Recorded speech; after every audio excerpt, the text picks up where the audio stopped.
let's turn to the last talk and to hear the end of today's story, culminating in the Nobel Prize in Physiology or Medicine in 1923 to Banting and MacLeod.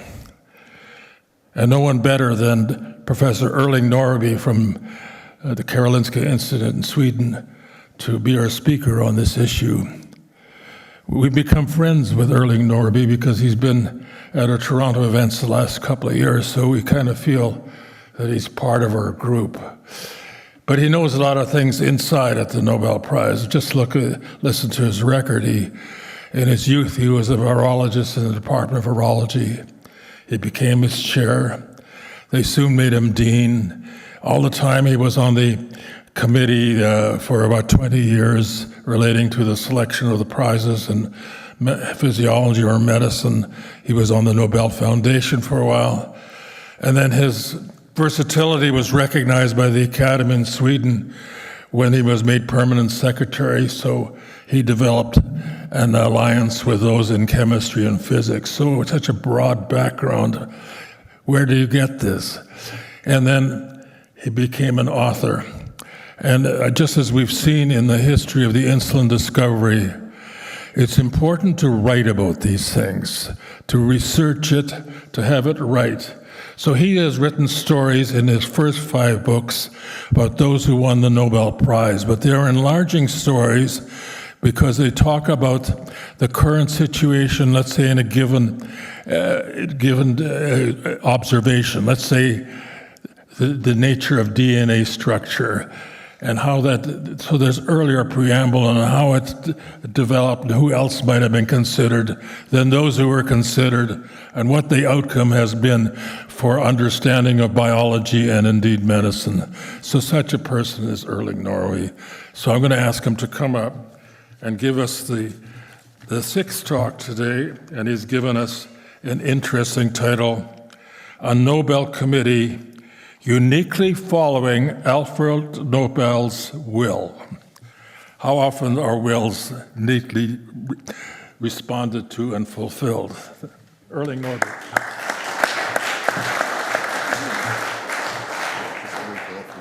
So, thank you, John, for this very generous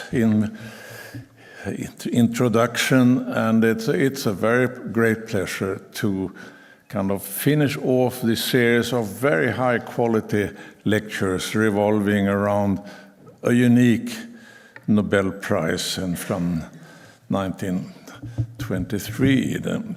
So, I was thinking about how I would approach this, and because everything has been said more or less about the different prize recipient here, but I'll try to first give a little background to the Nobel Prizes. And that background is Alfred Nobel's handwritten will of 1896.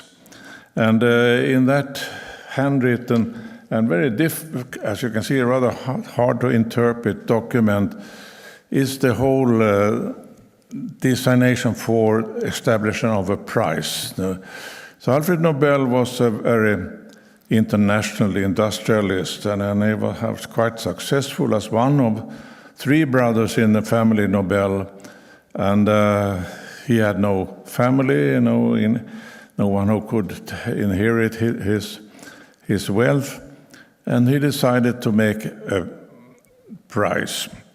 And as it's written in Swedish, it should be a prize that should include 5 different fields: physics, chemistry, physiology or medicine, and the Peace Prize in Oslo. And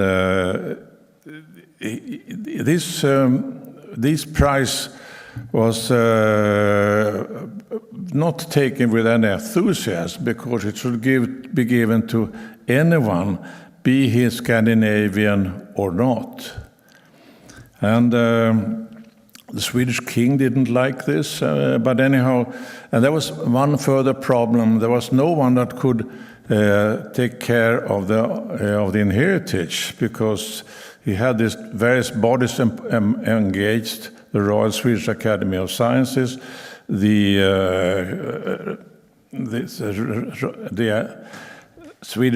Royal Swedish Academy of Sciences, and the Swedish Academy of Letters, and finally also for the Peace Prize he had a certain committee in Norway that should take care of this, that should be under the House of the Parliament. So in order to solve this, one had to establish a new body, namely the Nobel Foundation, which is not mentioned in the will.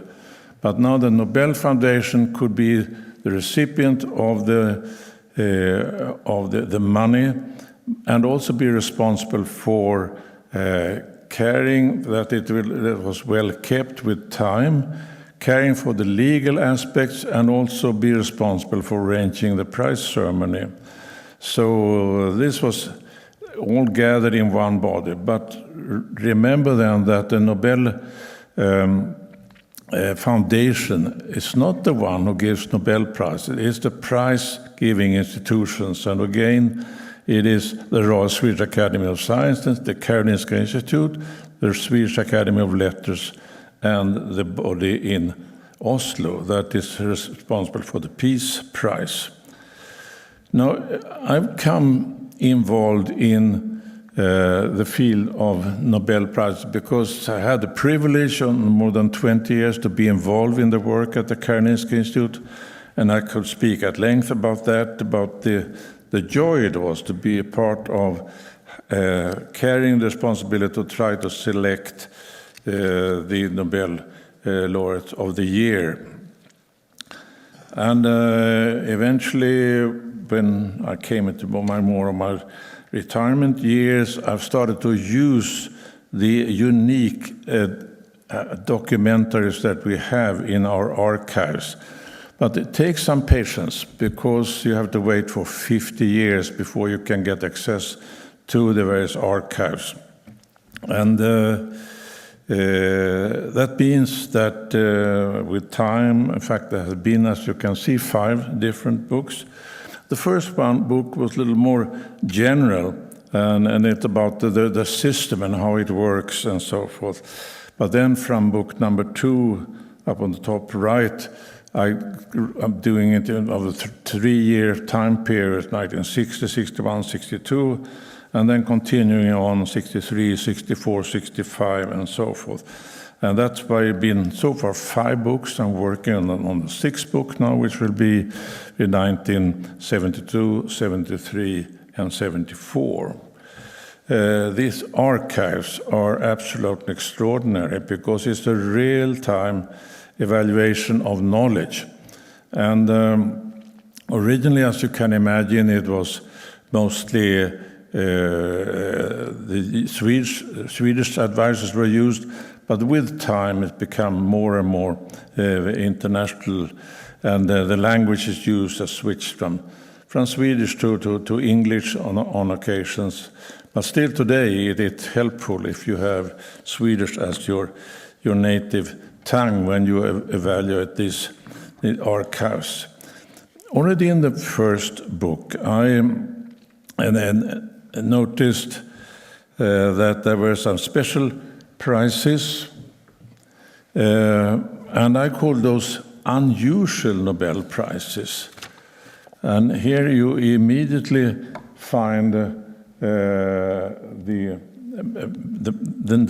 Insulin Prize, because these are prizes that are given the year after or the first year of nomination. And that is, of course, what's unique with the Insulin Prize, together with some other prizes, that it was the nomination was given, and in the same year the man rewarded this prize. I had another group also that was called, but they were given a prize without external nominations. And I show this here in order to emphasize that in this list here you find August Krogh on the first place, who, as you can see, is critical in the nomination for the insulin prize. So the reason he could get the prize was that he had been nominated the year before. The committee was interested in him, and they even paid a visit to his laboratory and discussed his findings, and then he did get the 1917 prize. Krogh will come back in my story a little, because he and his wife were very strong characters, and as we'll see, he had contact with MacLeod, and through these contacts, very important agreements were established. But let us look very briefly at the nominations for Banting and MacLeod.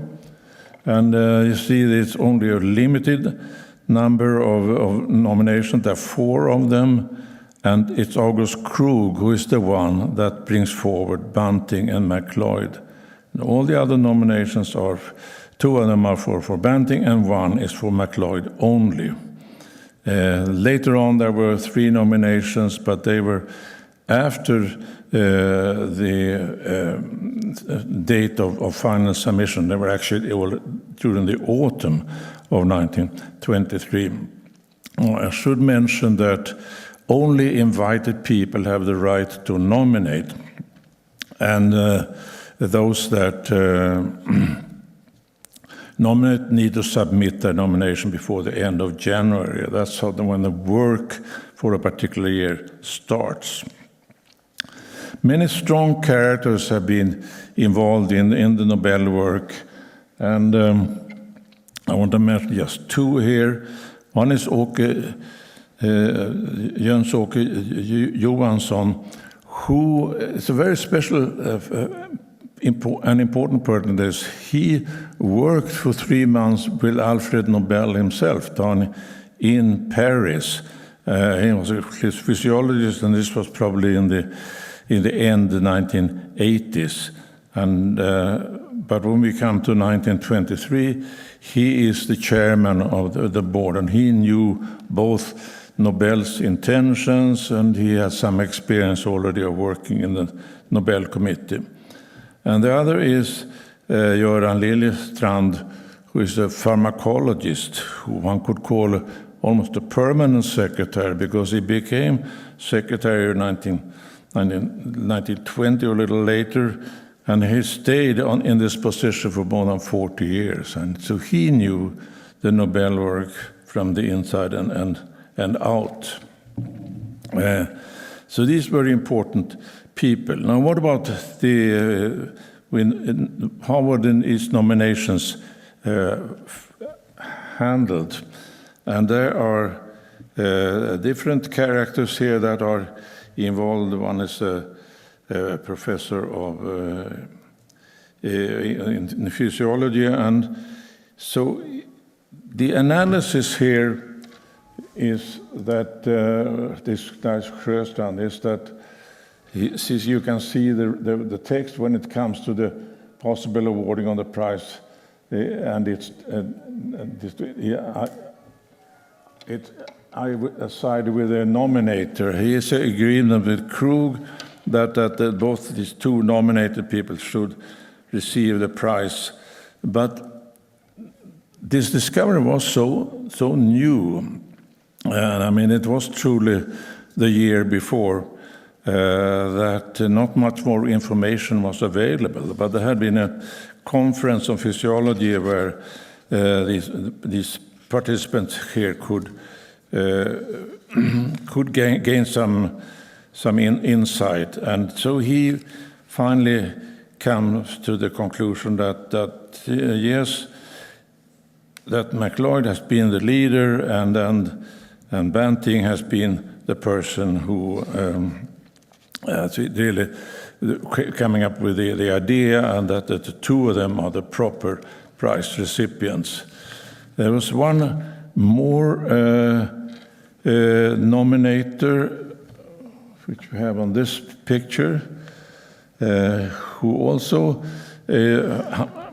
he expresses some difficulties in how to value this because it's so new, there's so little information available. But finally, he agrees with August Krug's nomination. Clearly, there was some irritation in the Nobel Committee and later on in the College of Teachers. So there's examples of this when you can see how one of the colleagues expresses that he didn't like the lack of facts, that in the reference to hearsay and so forth is not satisfactory to him. And the work during the autumn of 23 took time, so they didn't come to a final conclusion until in late October, October 18. And but the decision was that yes, it should be Banting and MacLeod, but because the decision came so late, there was no chance for them to come and receive the prize themselves in Stockholm.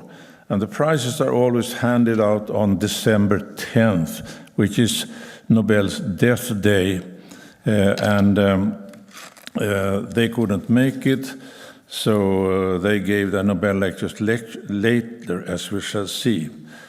Now, we've already seen today so the prizes were received by the British Minister of the Commonwealth.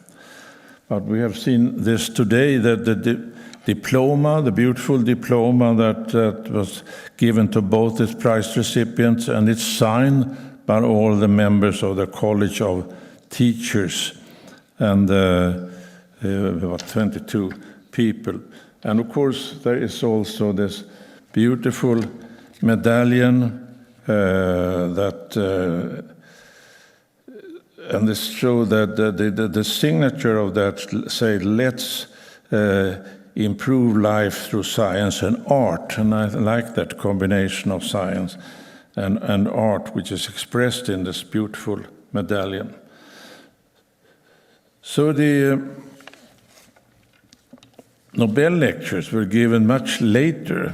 First on MacLeod came to Stockholm on May 26, 25, and then Fredrik Banting didn't come to Stockholm until September 15 in 25.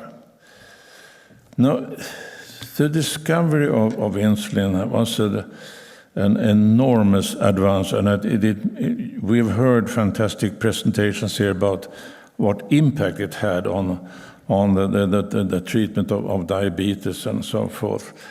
But it had impact on other fields too, in kind of fields of basic science, because one could then produce insulin in large quantities, one could purify it and eventually form crystals of insulin. And it was the model protein for studies of molecular biology, and therefore led to a number of additional Nobel Prizes. One very famous one is, of course, to Frederick Sanger, a prize in chemistry in 1957. And this is the first time that one could produce the complete sequence of a protein, because at the time it wasn't known if all proteins representing a certain substance were identical or if there were some variations. But Sanger's fantastic work showed that they, as we today would think is a true, and of course all are similar. And they are identical. And he even identified that there were two chains and that there were two disulfide bonds. And it's a pioneering work, and that led to Frederick Sanger's first Nobel Prize. He is one of the few who then received a second Nobel Prize when he developed method to sequence nucleic acids. but also it could form crystals. That was shown in 1926, I think, and therefore was a crisis in chemistry in 1964, and that prize is unique because it was single female recipient, Dorothy Hodgkin, and she really did pioneering work, but it took a very, very long time. And I think that is, well, because she was a woman and single recipient, she was escorted by the king to the dinner. And normally the king has his women at the table, the wife of the physics prize, because physics prize is mentioned first. But that was a unique situation, and of course Dorothy Hodgkin very, very nicely fitted into that. Now, I'm not going to mention this further, but the crystal structure took a real long time. She started this work in 25, and it wasn't finished until 1970. And it was 35 years of work to eventually get the final structure.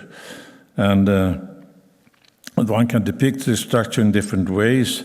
Here is another way of depicting it. To the left is the derivation of the structure Dorothy Hodgkin managed.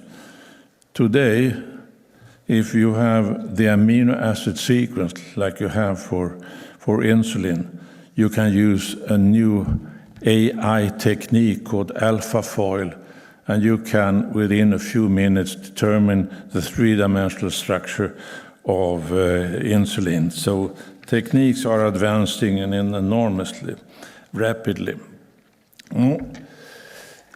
I want to show these three books here because there have been, critiques even from people involved in the Nobel Prize work of the prize to Banting and to MacLeod.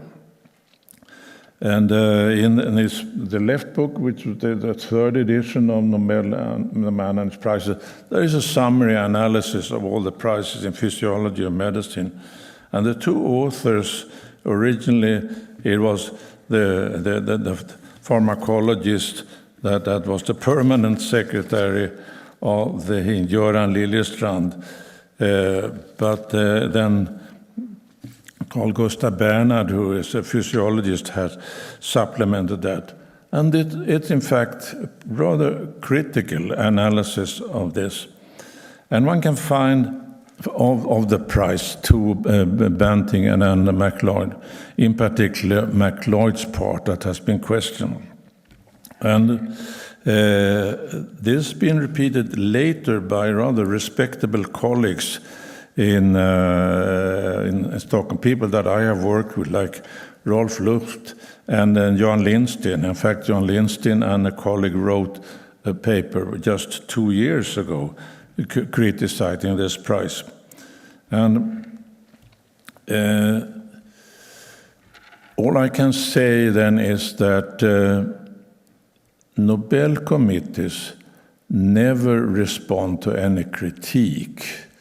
Of course, we get comments to a lot of things that we do, but if we would start to get into debate, there will be a never-ending process.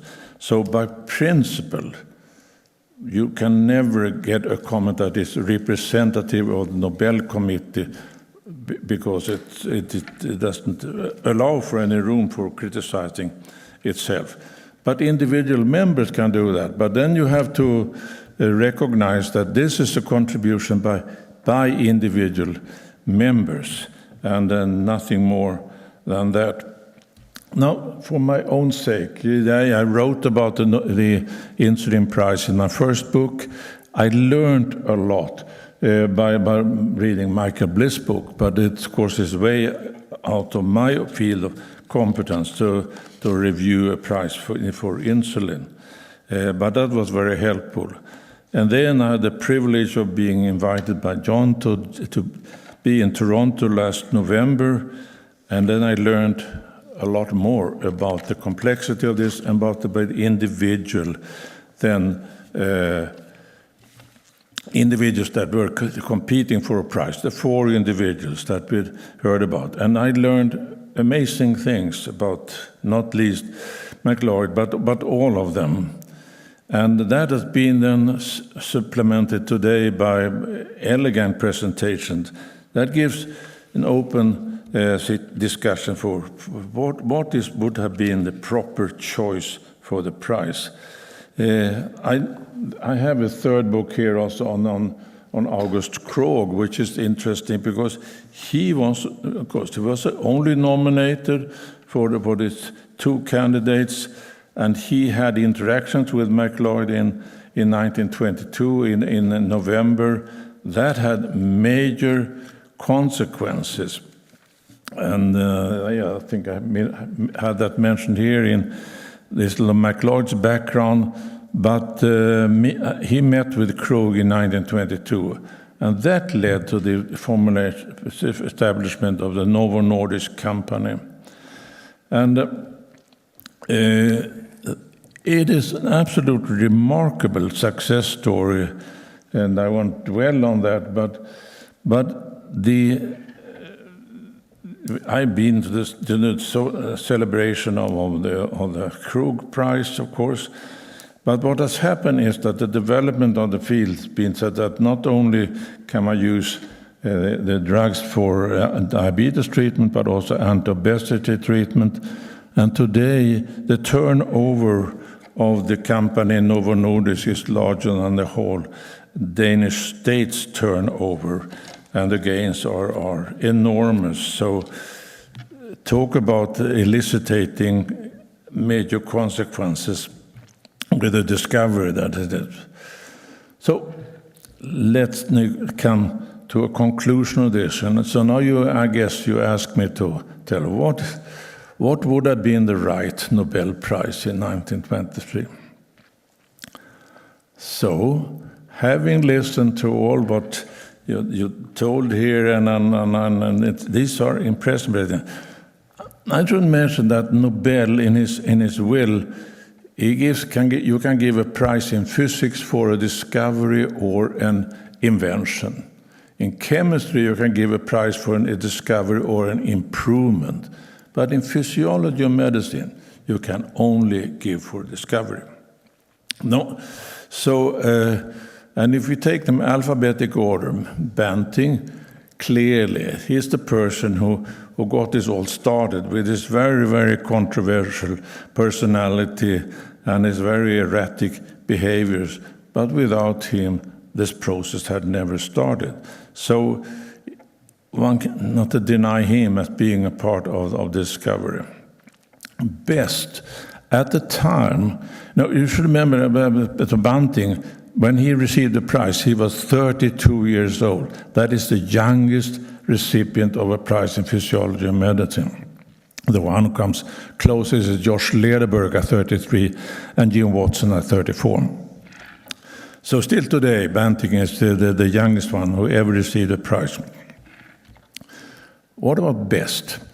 Best at the time, he was a young student, and it would have been strange to include him in a Nobel Prize if he had been nominated, because of his age and an immaturity. He was still a student, and with time, however, I mean, clearly he was important in the whole process during the autumn of 21, and but he needed to develop, and he did develop very well. He had a close collaboration with Henrik McDale, and a Nobel laureate, and later on, and I think I mentioned that in Toronto last year, he was nominated many times for a Nobel Prize for later on work that he did.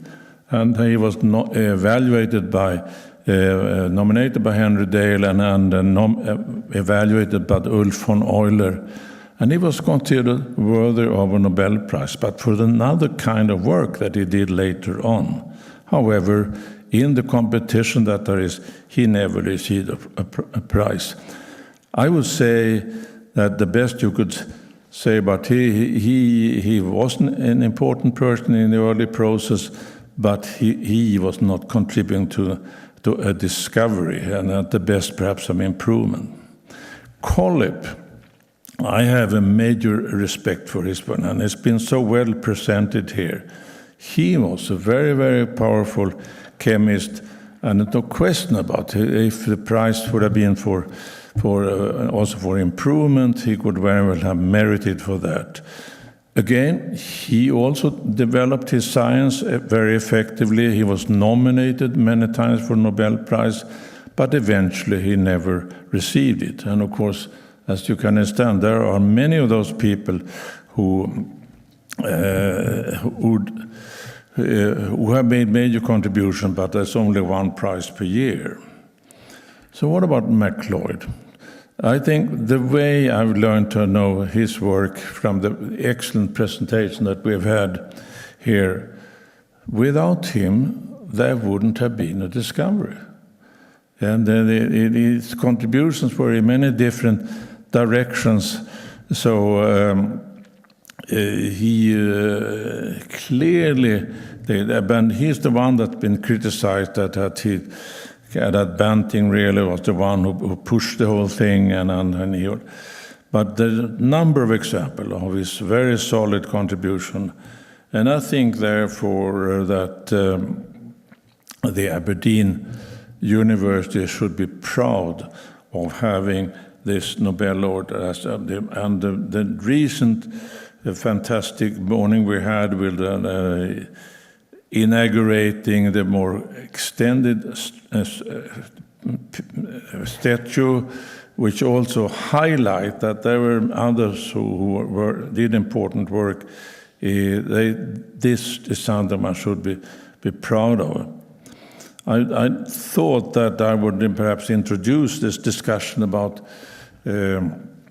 whether the choices were right or wrong with a little story, and that story, of course, has a Jewish background, and it's a rabbi who has had a discussion with 3 of his pupils. And he discusses with the first pupil and listens very carefully, and then he says, "No, I think you're right." And then he listened to the second person, and also a very vivid discussion, and then he comes to the conclusion that, "No, I think that you are right." So the third student then a little upset, but it cannot be. I mean, can both of them be right? "No, I think you are right." Thank you very much.